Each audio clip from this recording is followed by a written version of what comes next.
I'm Eric Loy, and welcome to Eric Loy Interviews. On this podcast, we talk with folks from the VTuber community on their channels, their talents, their stories, where they come from, and their plans for the future. I'd like to welcome Lansy. Hi. Hello. Hey, thank you so much for coming on. Please introduce yourself to everybody. Hi, I'm Lansy. I'm an Eldritch Horror VTuber. I'm Comfort Incarnate. There's something not quite there with Eldritch Horror and Comfort Incarnate. I think I could stand Eldritch Horrors if it's Comfort Incarnate. Well, you see, the general idea of most any model that I get, the general idea behind it is comfort beyond your comprehension. What a horrible way to go. especially at my age. Now, see, comfort. I think I can deal with that for a while. I'll take the risk. Many do. So, when did you get started with content creation? I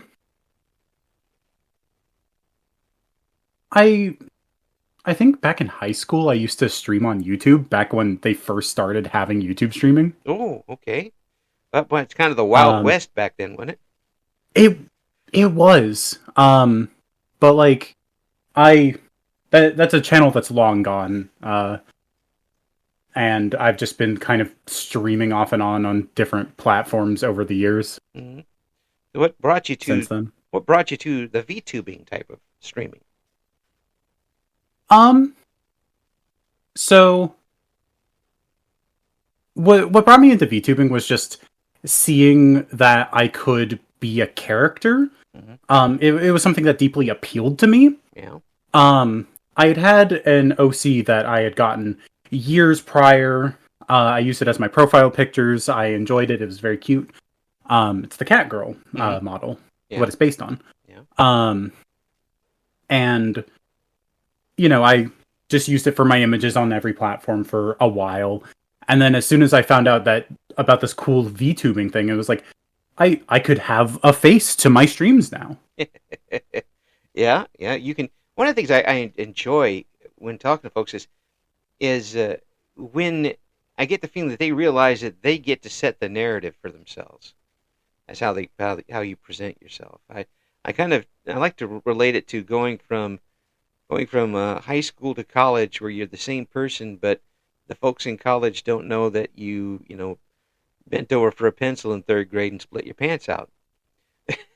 They don't need to know that. You get to set the boundaries. You tell them who you are, and basically they have to accept it and go from there. Yeah.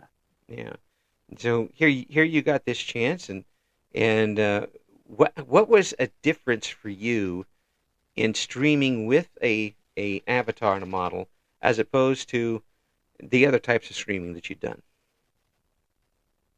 So, I went from having no layout to actually having a layout because, I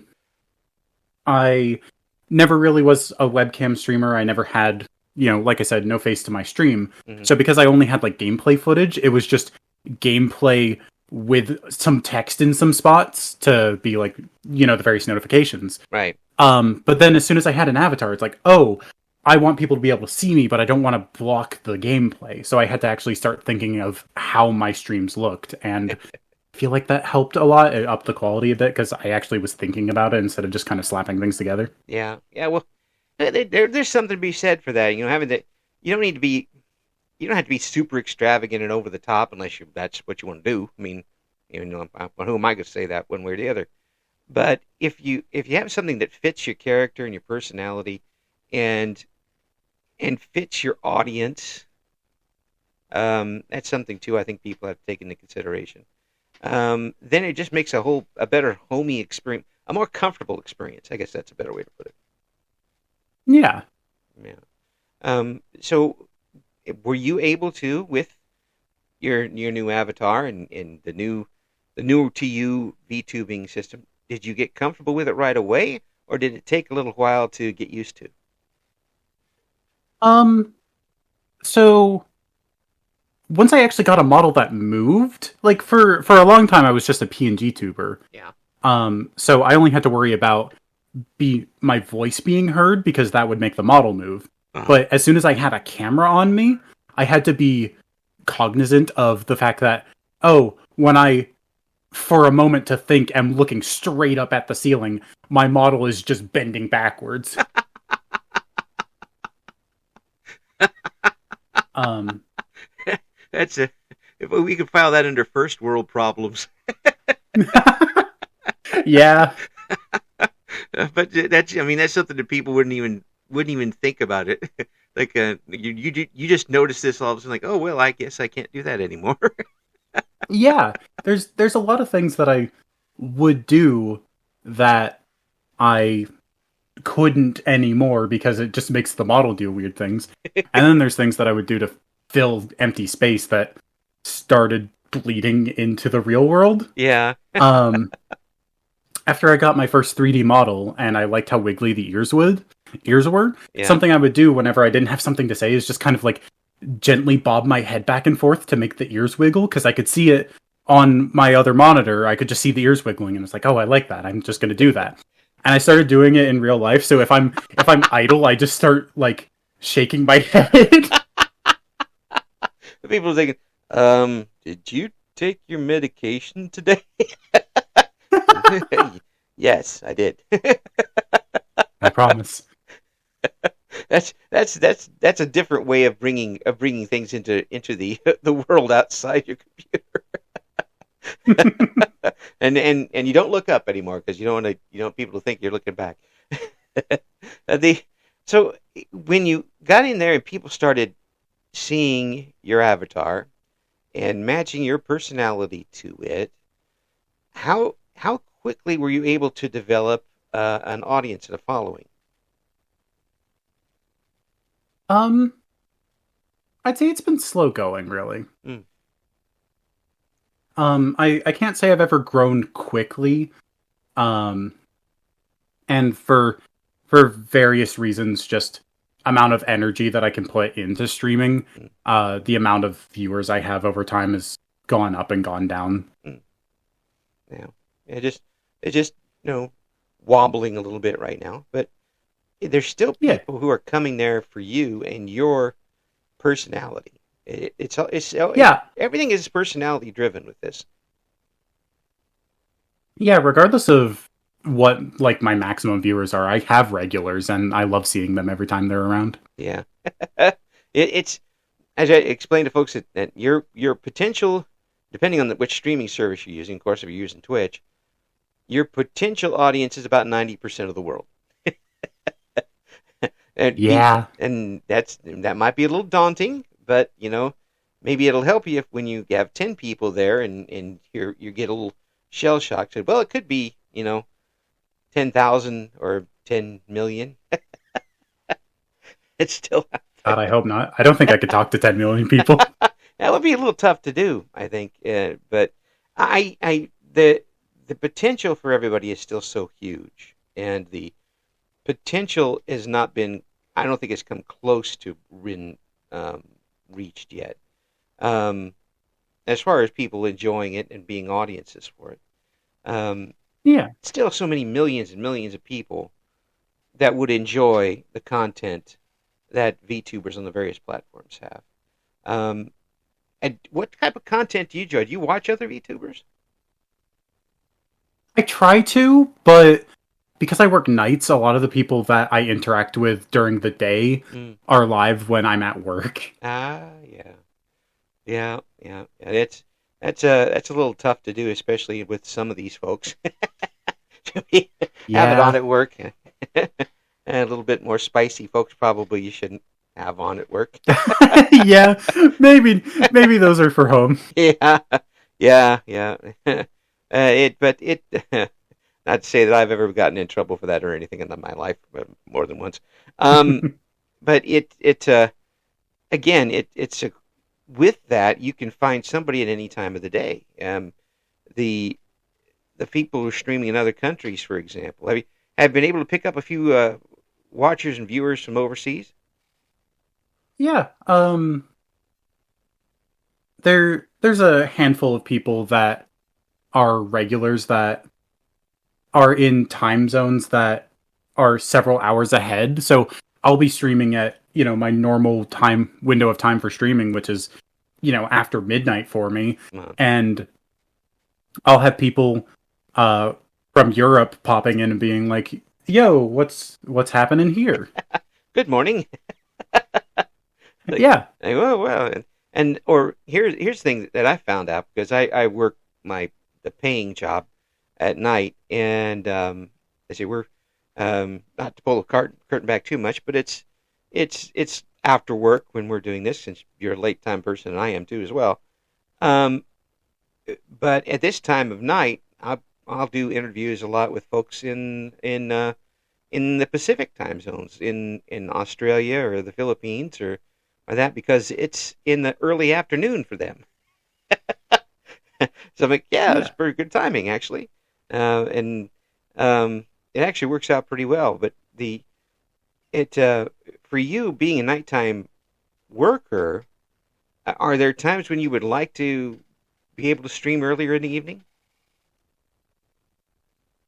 Uh Kind of, yeah, cuz there's a day of the week that I do stream earlier. Mm-hmm. Um because it's a day that I told work, "Hey, I don't work this day, never schedule me for this day." Um and I get to stream in my actual preferred time slot, which is like 4 hours earlier than when I normally stream. Um and coincidentally, that's also my most viewed time slot. Oh, oh, that's a little rough sometimes when you kind of feel like you're it's like is it kind of the equivalent of being born two decades too late or something or something like Yeah. my audience is over here but I'm over here, what the heck. Mm. But I mean, do you do anything with YouTube with the VODs or anything like that to try and catch that up? I try to upload VODs, but I don't think about it half the time. Um, Most of what I upload to YouTube is if there's something that I thought was really funny from stream and I want to clip it, I'll upload clips. Or if someone else made a clip and it's like, oh, I really did enjoy that, I'll either take their clip and smoosh it around for a YouTube upload for shorts, Yeah, even, or I'll go to that scene myself and get the part of what was clipped that I like more. yeah. Do you do your own? How long does it take for you to put one of those together? Um, Not very long actually, Really? because Twitch has an inbuilt thing Oh, um with its clips where you can actually go in and take a clip and crop it how you want. So you can take two parts of the screen and have them in vertical format, yeah. cropped to whatever sizes you feel like, Okay. and then upload them directly to YouTube from Twitch. Oh well, that's a good thing to have. I was wondering how that was working. Nobody tells me these things. I'm glad you're here. I can ask questions and get answers. um, and I was wondering how that works, really. But that makes a lot of sense. It makes it a lot easier for you to kind of not just give the highlights out, but you, in a sense, advertise your channel too. Yeah. Yeah, and get folks to come out. And would you rather have the option of having a safety net with a recorded broadcast, or would you rather just you know have everything free fall and not have a safety net live? Hmm. That is that is a tough thing to answer because like safety nets are really nice, they're very comfortable, but Yes. um I I don't work well with rigorous schedules. They make me not want to do things. Um like one or two things a week that is like this happens at this time specifically every week, Yeah. I can handle. That's fine. But like, I don't post a streaming schedule because if I post a streaming schedule, I'm more likely when I'm done with work not gonna want to stream. Mm.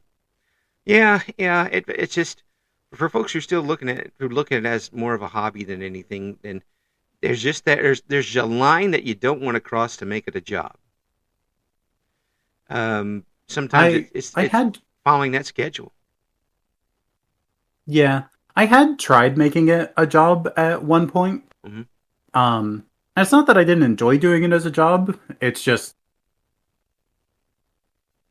doing it full time didn't bring in enough extra viewers to pay the bills. Yeah, yeah, yeah. And that's something too, and that's just a factor, especially given your time slot that you get to work with. It's a little tough Yeah. to do. It's an unfortunate thing, and I can tell you right now that putting up something pre-recorded on YouTube um, it doesn't necessarily bring in anything at Yeah. any period of time. In fact, this almost 700 interviews, and I have made absolutely nothing off of YouTube. So I'm not really planning to, but it's just I'm not in the ballpark for being able to. Yeah. So I don't. It's just for everybody to know it's not bothering me or anything. But it isn't easy to just say, okay, I'm just going to make money off of it. You still got to enjoy what you do, and you are enjoying it, right?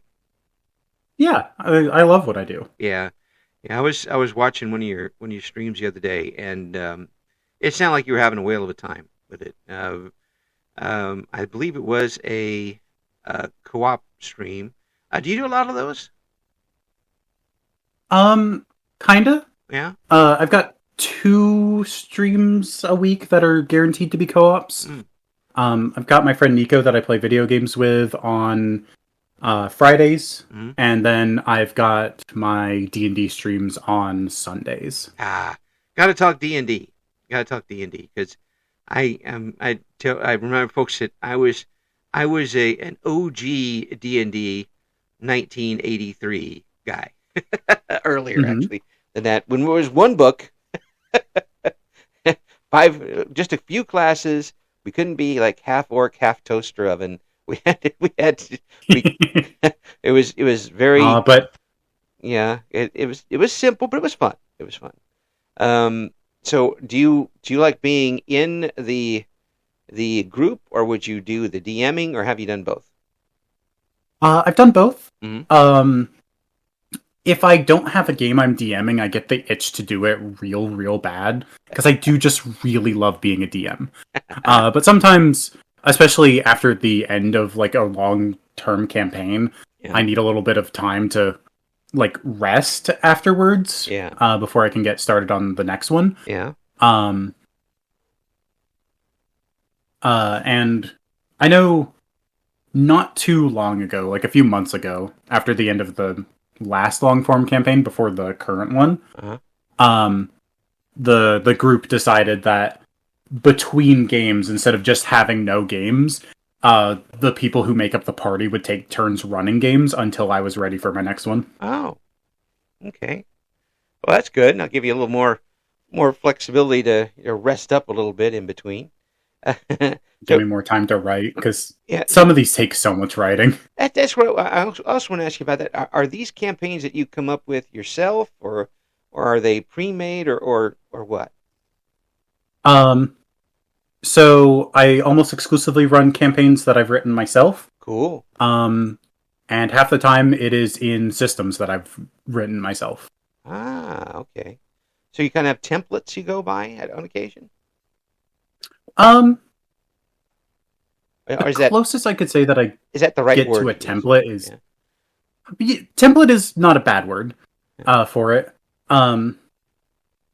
For the most part, when I'm writing, I'll take inspiration from whatever media I'm enjoying at the moment, but for the most part, it's all my own writing directly. That's a great way to get that creative writing going, isn't it? To be able to sink your teeth into something like that, and try to figure out ways to kill people as many times as possible.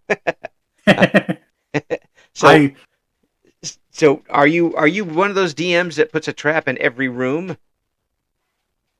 um yes and no. I'm the kind of DM that puts a monkey's paw in every room where there's a magical thing that you can interact with, and if you interact with it poorly, bad things are going to happen. There's always that sword hanging over everybody's head as they go around. Sometimes literally a sword hanging over their head. Yeah, Sometimes. yeah. Oh, we used to have so much fun terrorizing our DM. Um, Oh, I know my players do. yeah, yeah. I mean, I'm shifty to start with, and I admit it fully. I mean, 60 years on the planet, I can admit that. But the friends I was playing with were both shifty and extremely smart, like 2,000 IQ smart. So the poor DM was just in shambles by the time we were done. One of the things we did was carry around a dead body and That's throw it into the. shockingly normal for D&D Oh parties. yeah, it is now, but back then he's like, what are you doing that for? It's gonna start stinking. I go, I don't care. I'm gonna throw it in every room we go into, so it set off all your dumb traps. And we did. No, that's smart. And but it's always bad when the DM starts randomly rolling a dice. Just remember that. I so I play in a virtual tabletop for my games, Mm, mostly for visuals for stream. yeah. But I do have physical dice, and sometimes I will just turn off my noise suppression, roll a few dice so my players can hear it, Yes. and then turn back on the noise suppression. And it doesn't have to be for anything either. Just to fire one across the bow. Yeah, my favorite one to roll is my D30 because it's real hefty. Oh, a 30. How does that even work? It's a bunch of. I don't think it's a perfect die because the largest perfect die is 20s. It's why we use them, but it's got what are they called? I think a rhombus, Oh, like the diamonds that are shorter on one axis. okay. Oh, okay. Like Just a bunch of them. yeah, like they used to do with the four-sided ones. Try to do it that way, or three-sided die, which is interesting. Um, I don't know what you guys use now for it, but they used to have three-sided die, and it was whatever the bottom number was of the three side. It was weird. It was the dice. The dice used to be the biggest thing. We just buy dice and just roll them for just roll them. Um, Dice. I'm a dice goblin. I have 10 sets of dice. of every number possible. Yeah. We used to have a game store, like a generic game store that you could get stuff for all kinds of different like games, Yeah. Tabletop games, war games, stuff like that. Oh yeah. And I used to go in there like every weekend and spend $10 on a new set of dice. Oh, I can see it though. They're just so perfect. You just want to roll them. Yeah, Pick up and roll them. they're great. Yeah, they're so tactile and just you don't even have to roll them for me. Just roll them. I played a lot of sports strategy games, and they were all dice roll games. So we would roll it constantly for strike three and that type of stuff over the years. Yeah. And it was in this is something too. I don't know if people know about this, but one of the big baseball simulations is called Stratomatic, Hmm. and I played that a lot when I was younger. And they had a thing where someone would be like 1 to 20, like 1 to 10 is a single, 11 to 20 is a line out, or something like that. And they had cards that they would flip for that. But now they use the 20-sided dice. They took that off of the D&D and use it for that, because not only does it actually give you a more random chance, because in the old one you only had 20 cards, and if you used one, you weren't going to see it again for the rest of the game probably. But you could roll technically ones the rest of the game if you wanted to. With a But the question you got to ask is: are they using perfectly random d20s, or are they using standard d20s? probably standard because I'm not that big into the dice thing. I just know that it looks good and I roll it. It's probably one of the old ones that we used to have to, color half of it to tell you whether it was over 10 or not. Yeah. Also, perfectly random d20s are gimmicks that tend to be more expensive. Yeah. So on d20s, all the faces will meet in sets of five. Like if you look at a corner on a d20, there will be five faces around that point. Mm. A perfectly random d20 is one where they make sure all five of those faces on every single set of five have the same average across them. Oh. Oh man, that's a lot of physics. Yeah. Oh boy. I see what they do with the other dice. Yeah. I I can't even imagine a 30. I mean, is that as big as a golf ball or bigger or baseball or It what? is about the size of a golf ball. Oh, wow. Maybe a little smaller. How and Not and, much smaller though. and do you know exactly which? I mean, can you really tell which number is up, or do you have to get a? So every face has a flat face directly across from it, so you do actually know which one's which when it Ah, stops. okay. Yeah, that's why you can't have an odd-sided dice really work very well. There's always going to be something that isn't quite there. Um, that's what the four-sided die works that way, I guess. But do you think that they'll ever come up with a computerized or a D&D situation where you'd have something you just pop in random to 20 and hit the button, and would anybody use it, do you think? Uh, they kind of do already. Like virtual tabletops have digital dice. Yeah, it's not the same though, is it? It depends on the one that you're using, because I know like the one that I use a lot, Roll20. Mm-hmm. Um, Nobody turns the setting on because it causes a lot of lag, but they do have a setting where if you turn it on, when you enter the command to roll dice, it will animate throwing dice on your screen to get the Ah, rolls. well, at least you have that. There's just something about the tactile part of it that I was like, yeah, I get to roll the dice now. One. Oh, absolutely. I love having my physical dice. Yes. Oh, I played D&D on the old Commodore 64. Um, they had the gold label games. I think Strategic Simulations, SSI did them. They were really something. Hmm. You had usually six in your party.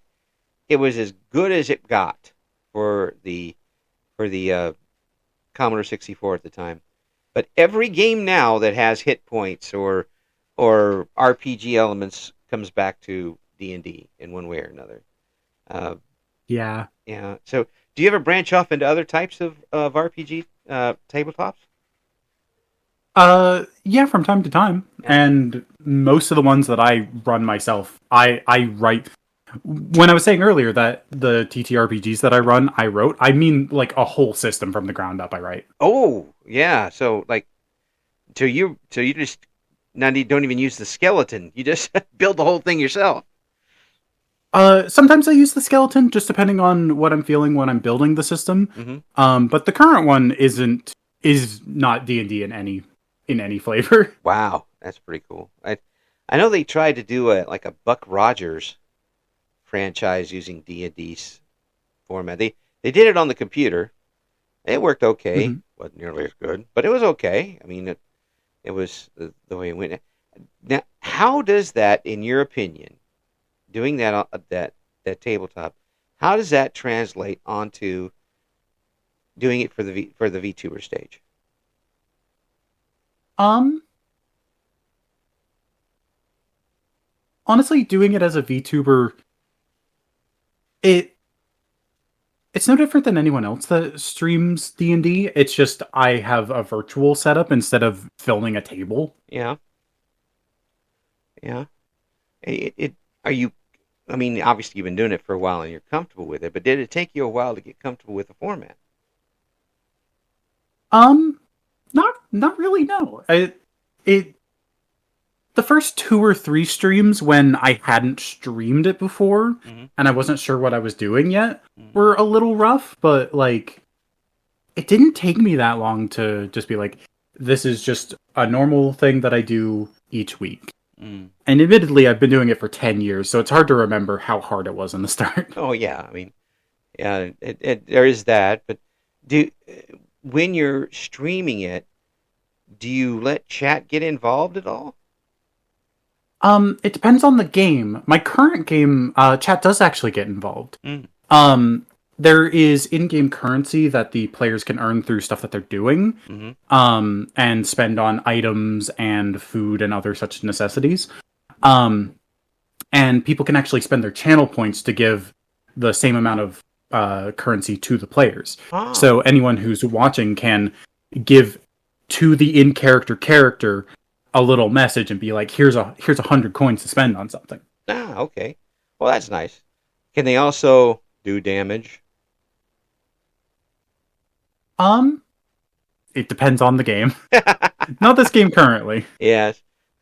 So suddenly they find a sword, they pick it up, and it's +3 to hit, but it actually heals somebody rather than does anything to. I love making weapons like that. Oh yeah, Weird cursed weapons are so fun. there's this. That's always something you could throw in there and just really like, yeah, I hit them all the time, but how come? But you don't tell them. They you just keep hitting them, and they just never die. They just get better. Yeah, so my players are really creative. Mm-hmm. And I will give them cursed items and not tell them what they do, and through experimentation they find out what the items do. Ah. And one time when I was running a D&D campaign, um one so they had this. I did have the healing sword. It was a weapon that I had given them. Yeah. They found out pretty quickly that it was a healing weapon. Mm-hmm.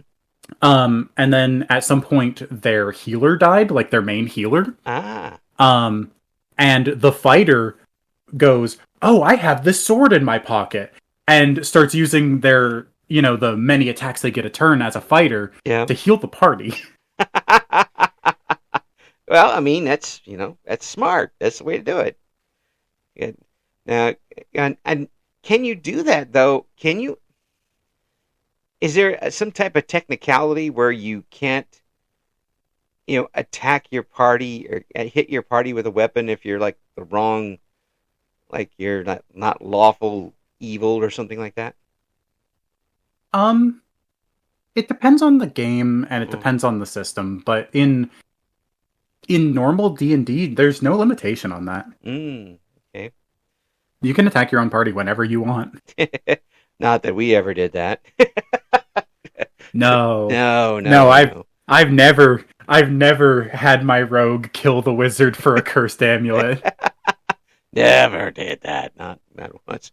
Actually, because I was probably the not the smartest knife in the room. No matter what, I would be the one that would be knocked over for my whatever magical thing I picked up as a cleric, and I was always a cleric because I just like to be able to heal things and bash things with hammers, which is basically all the cleric could do back then. Heal and bash with hammers. I've played clerics and they can be fun, but I tend to gravitate towards fighters. Yeah, yeah. Some folks love it. Some folks. Another thing we used to go to is the DM had a a Texas Instruments computer, and I say this, and I'm laughing because it needed to be laughed at. There really wasn't anything you could do on it, but he did create a character rolling program, which you could roll over and over and over again, and we would always try to get like psionics. or Psionics were so powerful back in the day. oh yeah, As- and then I hit him with my psionics. You got him for 1 damage. Yay! I got him. Your intelligence is 18 with a roll of 1. Thank you. That'll work. Or try to get your strength up over, over 18 as much as you could with that. Um, so, what other games do you stream online? um, so like in general or my tabletops? Yeah, general games, video games. Video game. Um, so I play a lot of open end factory games Mm, like Satisfactory, Factorio. I'll play modded Minecraft mm. or Space Engineers. Space Engineers is one I really like. Those look like they'd be a lot of fun. I haven't stepped out my. I've just now got a computer that could kind of run them because I used to was had a you know old laptop. It ran Stardew Valley. I was okay, but for these games you need to have a little more of everything to it. Um, so and Factorio, that type of game. hmm Yeah, okay, I could see that. Yeah, Um, I have streamed a good bit of my most played game though. and which one? Well, besides Minecraft, I play too much Minecraft. Everybody plays Minecraft. Um, Which is the most played game? so my most played game is RimWorld. Yes. Um, I love RimWorld. RimWorld's one of my favorite games. Yeah. Yeah. I can watch people play that all day. I I don't know if I could actually play it. I don't know if I'd have the I don't know if I'd have the patience for it. It there yeah, it can be a bit rough at times, especially if you're playing on harder difficulties, but Yeah. it's I I like it more when I'm able to sit down and instead of going, "Oh, I'm going to go for the most optimal build," just let the stories tell themselves. Yeah. Um RimWorld's more fun when you get to do that. Yeah. Yeah, and you kind of get to and sometimes you surprise yourself with it, I'd imagine. Something happens when you're not expecting it and that makes it the whole experience better actually. Yeah.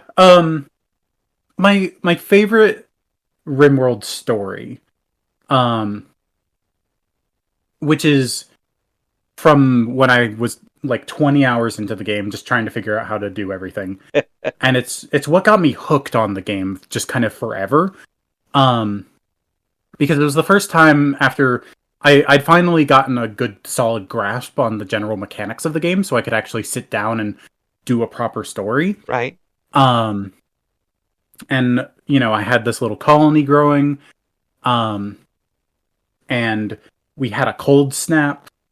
Uh, and by the time the cold snap ended, it was winter time, so Mm, we ran out of food really quickly. All the colonists were on edge because they were mostly starving most of the time. right.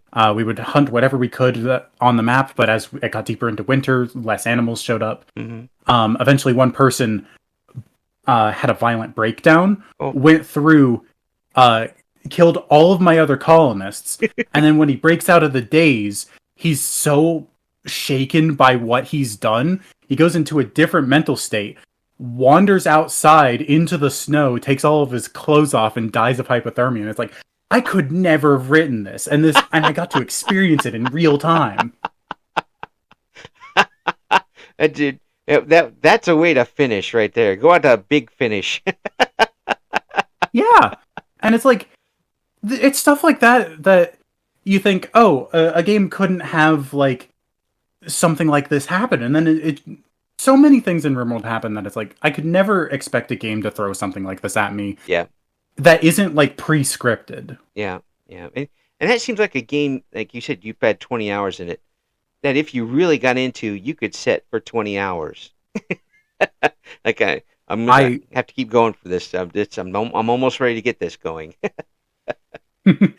I I'll be honest with you. That story happened about 20 hours in. I'm sitting at 2,600 hours. I can see it. I can see it. I can see it.